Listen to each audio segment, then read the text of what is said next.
committee composition members,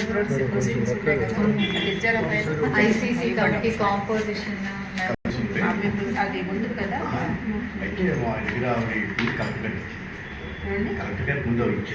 మీ దగ్గర ఉంటుంది కదా మేమనేది ఏంటంటే మీ దగ్గర ఉన్నటువంటి ఐసీసీ ప్రొసీడింగ్స్ ఇస్తారు కదా అది ఒక రిజిస్టర్ అది తెప్పించాలి నారాయణ గారు నారాయణ గారు first we need a ICC committee report what they have done, next LCCD, next ICDS ఎవరైతే క్వశ్చనర్ ఇచ్చారో మాకు ఒక్కొక్కళ్ళు రండి మీరు కాబట్టి సో మాకు ఫస్ట్ రిపోర్ట్స్ ఇస్తే మేము చూసాక then will slowly call one by one.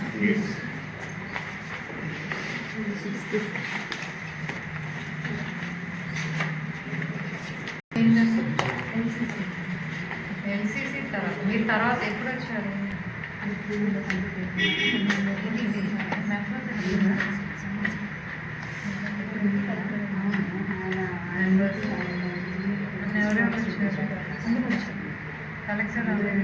Collector representative మొన్న ఐసిడిఎస్ వచ్చారు సముద్రవే ఉన్నారు జేఎంజే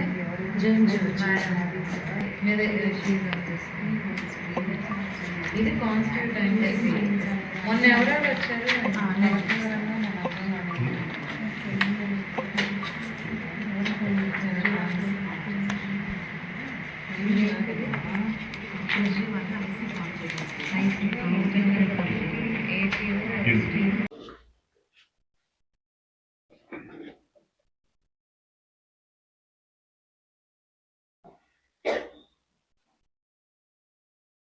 మాకు మచిలీపట్నం ట్రెజరీ ఆఫీస్ నుంచి ఒక ఎంప్లాయీ థింక్ 2 days బ్యాక్ మొన్నే అనుకుంటా వచ్చి కలిశారు.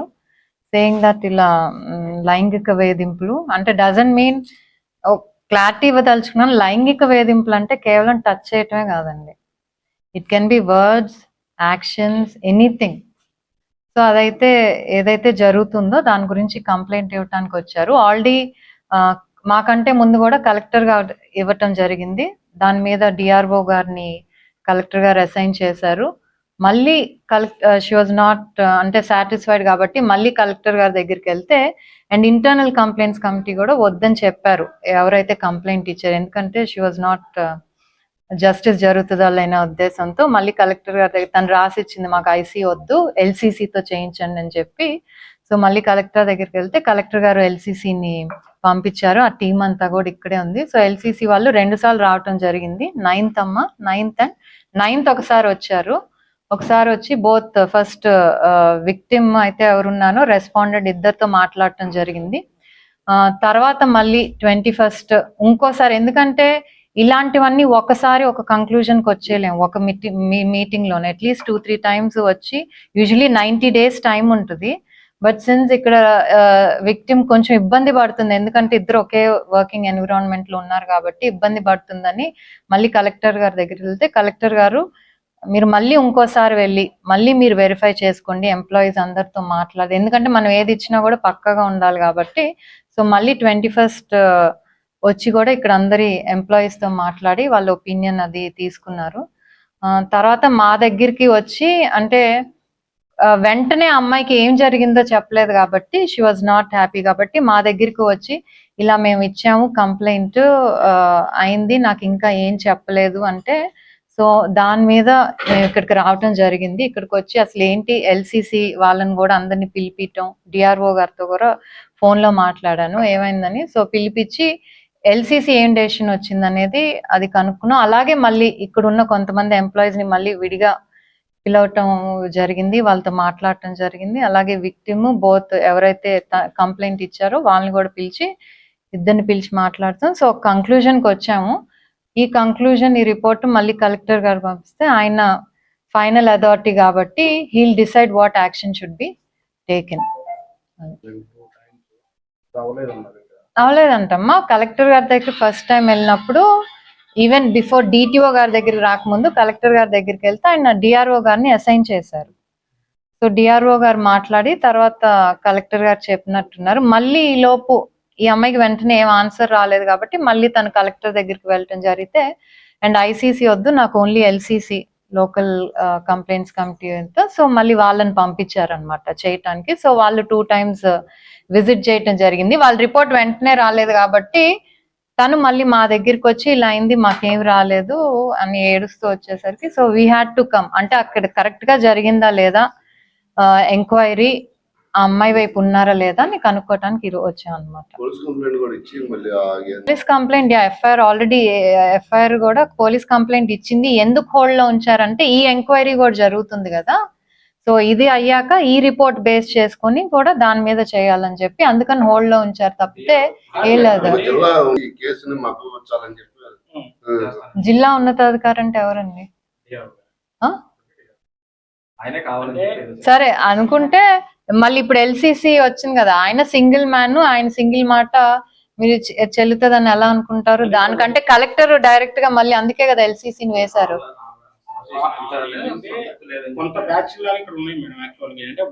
వచ్చారు ఇప్పుడు న్యాయం చేస్తాం కదా, అందుకే కదా వచ్చాము మేము ఇన్ పర్సన్.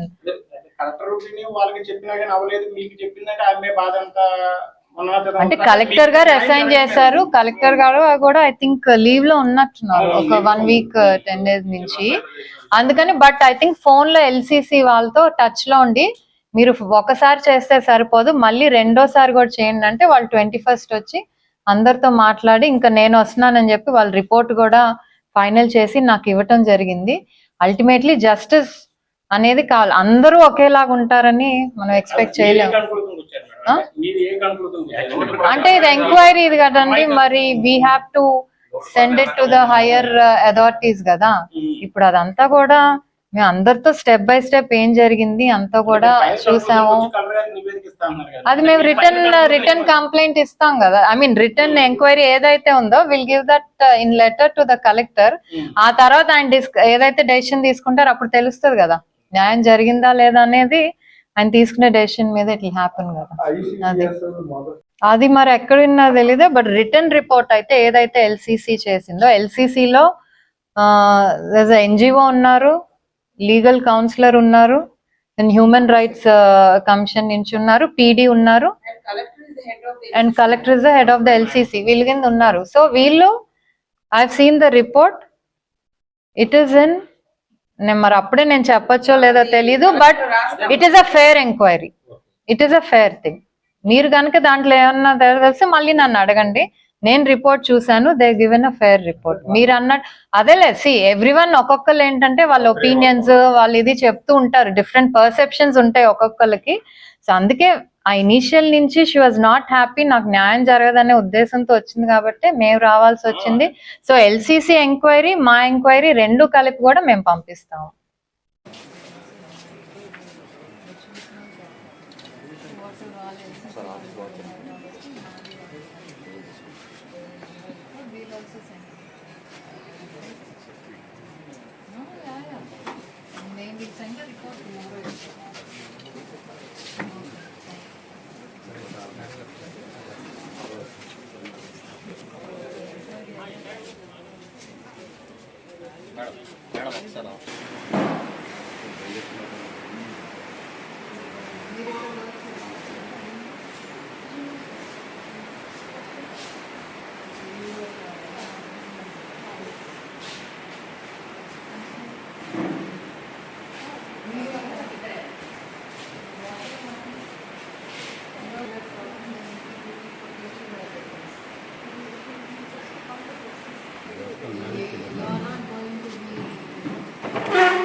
మీకు